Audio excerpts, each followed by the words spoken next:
다음으로 15번 문제 한번 풀어보도록 합시다. 자, 우선 여기 각 이 과정이 안 나와 있는데 A에서 B로 갈 때, B에서 C로 갈 때, C에서 D로 갈 때, D에서 A로 갈 때 어떤 과정인지 나와 있는 표를 통해서 한번 어떤 과정인지 알아보도록 합시다. 자, A에서 B로 갈 땐 부피가 일정하죠. 그렇기 때문에 등적 과정입니다. 등적 과정. 자, 그리고 B에서 C로 갈 때는 지금 내부 에너지 증감량이 없죠? 그렇기 때문에 등온 과정입니다. 자, 그리고 C에서 D로 갈 땐 역시나 부피가 일정하기 때문에 등적 과정이죠. 자, 그리고 D에서 A로 갈 때는 흡수 또는 방출되는 열량이 없기 때문에 단열 과정입니다. 다음으로 할 건 우리 흡수 또는 방출되는 열량 그리고 내부 에너지의 증가 혹은 감소량을 적어놨는데 흡수했는지 방출했는지 혹은 내부 에너지가 증가했는지 감소했는지 부호를 한번 결정 지어 봅시다. 자, 우선 첫 번째로 A에서 B로 갈 때는 온도가 증가하죠. 온도가 증가하기 때문에 내부 에너지가 증가하게 될 거예요. 자, 그러면 우리 Q는 W 더하기 델타 U 연력학 제1법칙을 이용해 보면 내부 에너지가 증가하고 등적 과정이기 때문에 일이 0입니다. 그죠? 그리고 열량이 플러스가 돼야 되겠죠? 그래서 흡수했습니다. A에서 B로 갈 땐 열량을 흡수했고, 자, 그 다음에 B에서 C로 가는 등원 과정 한번 보도록 합시다. 자, 여기서 똑같이 Q는 W 더하기 델타 U에서 등원 과정이므로 델타 U 값은 0이고, 그리고 부피가 증가했기 때문에 W 값이 플러스. 그럼 결론적으로 Q도 플러스가 되겠죠. 그래서 흡수한 열량은 B에서 C로 갈 땐 이제 열량을 100줄만큼 흡수를 했죠. 자, 그 다음 이제 C에서 D로 가는 과정을 봅시다. 자, Q는 W 더하기 델타 U. 자, 이번에도 등적 과정이기 때문에 W가 0인데 이번에는 C에서 D로 갈 땐 온도가 감소하죠. 그렇기 때문에 델타 U 값은 마이너스. 즉 Q도 마이너스가 되겠죠. 그래서 이때는 열을 방출합니다. 그죠? 120에도 마이너스가 붙어야 되겠죠. 자, 그 다음에 단열 과정. 마지막 Q는 W 더하기 델타 U에서 자, 여기서 Q 값이 0이죠. 그죠? 흡수 또는 방출된 열량이 0이므로 자, 그런데 부피가 감소했죠. D에서 A로 갈 때 부피가 감소했기 때문에 W가 마이너스. 그러면 델타 U 내부 에너지는 증가해야 되겠죠. 그죠? 그래서 여기 마이너스, 여기는 플러스가 되어야 합니다. 자, 여러분 여기까지 됐나요? 자, 다시 올라가서 A에서 B로 가는 과정에서 보면 Q 값이 곧 델타 U 값이죠. 그래서 니은은 플러스 50. 그죠? 그리고 기억 값을 보면 등적 과정에서도 기억 값에 이제 델타 W가 0이고 지금 내부 에너지 변화량이 곧 흡수 또는 방출한 열이죠. 그죠? 이때는 내부 에너지가 감소한 양이 방출한 열량이 될 거예요. 그래서 여기는 마이너스 120이 들어가면 맞겠죠. 자, 그 다음에 디귿이 남았는데 디귿은 보니까 Q는 0인데 W와 델타 U 값이 아무것도 없다. 그죠? 자, 여기서 우리가 순환 과정에 대해서 조금 알아야 합니다. 여러분들. 자, 한 순환 과정에서는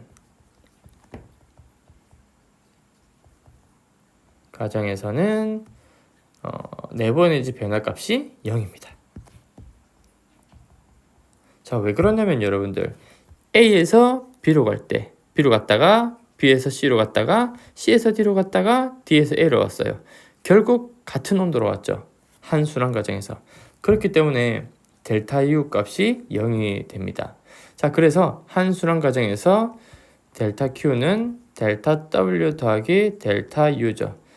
한 순환 과정 동안에 흡수하고 방출한 모든 열량을 더한 거 델타 U, 그리고 한 순환 과정 동안 기체가 한 일의 양 델타 W, 한 순환 과정 동안 내부 에너지의 변화량 델타 U. 근데 한 순환 과정 동안 온도 변화가 다시 제자리로 돌아오기 때문에 델타 U 값은 0이다. 그죠? 자, 그래서 한 순환 과정 동안에 델타 Q 값이 곧 델타 U 값이 됩니다. 요거 사실 정말 중요해요. 요거 정말 중요합니다. 꼭 알아야 돼요. 요 두 가지. 알겠죠? 자, 그럼 여기에 비춰 봤을 때 흡수 또는 방출한 열량, 여기 이거 싹 다 더해보면 얼마죠? 이거 싹 다 더해보면 플러스 30이죠. 그죠? 그래서 델타 Q 값이 플러스 30이니까 결론적으로 기체가 한 일의 양도 플러스 30줄이 돼야 합니다. 알겠죠? 그리고 델타 U 값이 0이 나와야 하기 때문에 디귿에 들어갈 수치가 플러스 70이 돼야 0이 되겠죠. 그래서 디귿은 플러스 70줄이다 라고 이렇게 정할 수 있겠네요. 자, 그럼 여기까지 하고 기억, 니은, 디귿 한번 보도록 합시다. 자, 기억은 120이다. 기억 어디 있죠? 기억 마이너스 120이지만 여기는 그냥 절대값을 쓰죠. 그래서 120이다. 자, 그 다음에 니은, 디귿 빼기 니은은 20이다. 맞죠, 그죠? 70에서 50을 빼니까 20이죠. 자, 그 다음에 디귿, 열기관의 열 효율. 자, 열 효율은 1 빼기 QH분의 QC입니다. 그죠? 자, QH라는 것은 한 순환 과정 속에서 Q가 양수인 값을 모두 더하면 되고, QC는 한 순환 과정 속에 Q가 음수인 숫자를 다 더하면 돼요. 그러니까 Q가 0보다 크다는 말은 흡수한 열량을 다 더한 거고, Q가 0보다 작다는 건 방출한 열량을 다 더한다는 이야기가 되겠죠. 자, 그러면 Q가 플러스인 건 뭐죠? A에서 B로 갈 때, B에서 C로 갈 때 다 더하면 150줄이 되죠. 그죠? 자, 그 다음에 Q가 마이너스인 거, C에서 D로 갈 때 120줄이죠. 그죠? 그래서 이걸 넣으면은, 여러분, 이거 마이너스 120을 넣는 게 아니라 QC 값, 방출한 값 자체를 넣는 거예요. 그래서 마이너스 120 넣으면 안 돼요. 자, 그래서 이걸 계산하면 결론적으로 이게 보자. 3, 5, 15, 3, 4, 12. 5분의 1이 나오죠, 그죠? 그래서 얘는 0.2 해서 디귿도 맞는 문항. 그래서 기억, 니은, 디귿이 답입니다. 자, 이제 16번 문항 한번 풀어보도록 합시다. 자, 문제 속에 보니까 속력은, 자, 아래에서의 속력은 B가 A의 3분의 4배이다. 자, 그러면은 VA의 속력을 3V라고 한다면 VB의 속력을 4V라고 이야기할 수 있겠죠. 그죠? 자, 이렇게 두 개의 물체를 동시에 놓았다. 두 개의 물체 움직임에 대한 문제가 나올 때는 이 그래프로 푸는 게 가장 좋습니다. 자, 그래서 이번에도 그래프를 한번 풀어볼 텐데요. 자, VT 그래프를 항상 그립니다, 여러분들. VT 그래프. 자, 여기가 4V, 여기가 3V, 여기가 2V, 여기가 V라고 합시다. 자, 그러면 B 그래프 먼저 그려볼 텐데, B 같은 경우에는 결론적으로 R에 도착했을 때 4V가 되죠, 그죠? 4V. 자, 그리고 B가 4V가 될 때 VA는 3V가 되죠. 그죠? 예, 3V가 됩니다. 자, 그러면 우선 이 두 물체는 같은 빗면을 움직이고 있기 때문에 가속도 자체가 같아야 돼요. 그러면 VT 그래프에서 A 그래프나 B 그래프나 기울어진 정도가 같아야 되겠죠. 그죠? 자, 그러면 여기서 V만큼 차이 났다면 당연히 여기서도 V만큼 차이가 나야 되겠죠. 그죠? 그래서 B 그래프는 A 그래프는 이렇게 그려주면 됩니다. 그러면 여기서 이제 더 주어진 값은 B의 이동거리가 D라는 거예요. 그러니까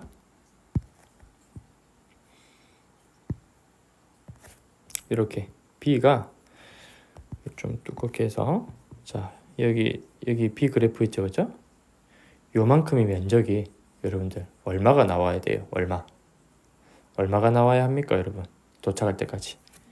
그죠? D가 돼야 되겠죠, 그죠? 면적이 D가 돼야 돼요. T라는 시간 동안. 자, 그러면은 요 D 값이 나오기 위해서는 T가 얼마가 돼야 되겠어요, 여러분? D는 이 삼각형의 면적을 보면 2분의 1 T 곱하기 4V 되면은 D가 나오죠, 그죠? 그래서 그런적으로 요 T라는 숫자는 이렇게 2가 되고 2V분의 D가 됩니다. 2V분의 D. 맞나요? 자, 그 다음에 두 번째로, 자, 가속도를 한번 구해봅시다. 가속도는 T분의 4V죠, 그죠? 이 가속도는 A의 가속도랑 B의 가속도랑 같은 가속도예요. 자, 근데 T는 2V분의 D니까 결론적으로 D분의 8V 제곱이 됩니다. 자, 그럼 여러분들 여기서 문제. 물체를 위로 던졌을 때 속력이 어떻게 되면 최상단에 있다고 볼 수 있을까요? 그죠? 속력이 0이 됐을 때 최상단에 있는 거죠. 그래서 A가 최고점에 있는 순간은 바로 이 순간입니다. 여기. V가 0인 경우. 그래서 이때의 시간을 T0로 할게요. 자, 그럼 이제 T0를 좀 구해볼 텐데, 어차피 기울기가 똑같기 때문에 A의 기울기가 T0분의 V인데, 이 값이 우리가 알고 있던 가속도 D분의 8V 제곱이 나와야 한다는 거예요. 자, 그래서 여기서 T0 값은 얼마죠? V 없어지고 8V분의 D가 되죠. 자, 그래서 T0 값은 8V분의 D가 됩니다. 자, 그럼 여기서의 질문이 T0일 때 A, B 두 물체 사이 거리이기 때문에 거리를 조금 구해봐야 돼요. 자, 우리가 그 거리를 어떻게 구할 거냐면, 자, 여러분들 여기를 좀 봅시다. 우선 한 이쯤 왔다 칩시다. 이쯤 왔고 B도 한 이쯤 내려왔다 칩시다. 그러면 B는 요만큼 내려왔고 A는 요만큼 올라왔겠죠. 그죠? 자, 그러면 우리는 이거를 어떻게 구할 거냐면, A는 최상단부터 이 내려가기만 할 거죠. 그죠? 정지부터 도착까지 이 내려가는 거리를 구할 거고, B는 이 거리를 구할 거예요. 그래서 이 전체 길이에서 이 두 길이를 빼서 요 사이 길이를 구할 겁니다. 알겠죠? 자, 그러면은 우선 이 그래프를 통해서 이 길이들을 한번 구해보죠. 자, 봅시다. 자, 우선 지금 요 아래의 면적, 그렇죠? 여기 이 아래의 면적 있죠, 그렇죠? 이 면적이 얼마냐면, 이 면적이 2분의 1 곱하기 8V분의 D 곱하기 V죠. 그냥 가로 곱하기 세로 나누기 2, 그죠? 해서 16분의 1D가 나옵니다. 그죠? 자, 그 다음에 이번에는 요 넓이를 구해볼 거예요. 요 넓이. 여러분들 요 넓이가 뭘까? 자, 요 넓이는 최고점의 정지 상태에서부터 R 지점까지 도착할 때까지 간 거리예요. 그죠? 자, 그래서 이 길이를 구해보면은, 자, 요 길이는 8V분의 3D죠. 그죠? 그리고 이 길이는 3V잖아. 그죠? 그래서 요 넓이를 구해보면은 요 넓이는 16분의 9D입니다. 그죠? 그러면 지금 여기 그림으로 보세요. 그림 보면 요 사이 길이가 16분의 9D인 거고, B는 요 넓이죠, 그죠? 이게 B가 이동한 넓이입니다. 이 넓이는 내나 16분의 1D가 되겠죠? 똑같잖아. 아래 여기 면적이나 여기 면적이나. 그죠? 자, 그래서 이 길이는 16분의 1D가 나옵니다. 그래서 총 요 사이 길이는 D-16분의 1D 마이너스 16분의 9D 하면은 결론적으로 8분의 3D가 나옵니다. 그래서 답은 4번. 복잡하죠? 자, 여기서 여러분들은 무엇을 기억해야 하냐면 역학에서 두 물체가 같이 움직이는 문제는 웬만하면 VT 그래프를 그리면은 다 풀린다. 이걸 듣고 나면 여러분들은 두 물체가 동시에 움직이는 문제를 찾아서 VT 그래프를 그려서 풀어봐야 합니다. 알겠죠?